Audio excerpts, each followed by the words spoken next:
एकादशोऽध्यायः। ॐ ऋषिरुवाच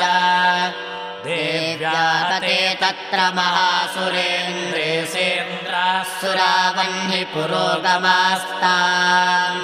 कात्यायनीम् दुष्टुमुरिष्टलाभाद्विकाशिवक्त्राब्जविकासिताशाः देवि प्रपन्नार्तिहरे प्रसीद प्रसीद मातर्जगतोऽखिलस्य प्रसीद विश्वेश्वरि पाहि विष्णुम् त्वमीश्वरी देवि चराचरस्य आधारभूता जगतस्त्वमेका महीस्वरूपेण यत्र स्थितासि अपां स्वरूपस्थितया त्वयैतदाप्यायते कृत्स्नमलङ्घ्यवीर्ये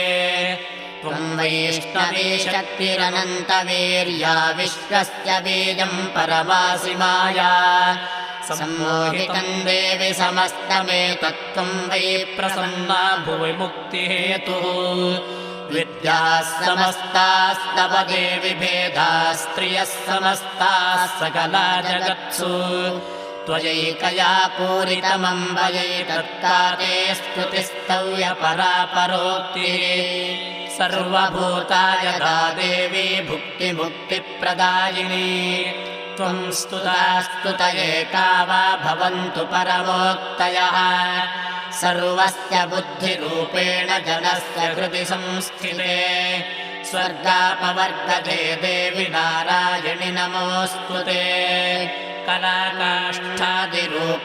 परिणामप्रदायिनी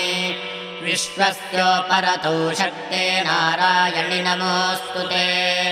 सर्वमङ्गलमाङ्गल्ये शिवे सर्वार्थसाधिके शरण्ये त्र्यम्बके गौरि नारायणि नमोऽस्तु ते सृष्टिस्थितिविनाशानां शक्तिभूते सनातनी गुणाश्रये गुणमये नारायणि नमोऽस्तु ते शरणागतदीनार्तपरित्राणपरायणे सर्वस्यार्तिहरे देवि नारायणि नमोऽस्तु ते हंसयुक्तविमानस्थे ब्रह्माणि रूपधारिणि कौशाम्भाक्षरिके देवि नारायणि नमोऽस्तु ते त्रिशूलचन्द्राहिधरे महावृषभवाहिनी माहेश्वरी स्वरूपेण नारायणि नमोऽस्तु ते मयूरकुक्कुटवृते महाशक्तिधरे नघे कुमारी रूपसंस्थाने नारायणि नमोऽस्तु ते शङ्खचक्रगदाशार्ङ्गगृहीतपरमायुधे प्रसीद वैष्णवीरूपे नारायणि नमोऽस्तु ते गृहीतोऽग्रमहाचक्रे दंष्ट्रोद्धृतवसुन्धरे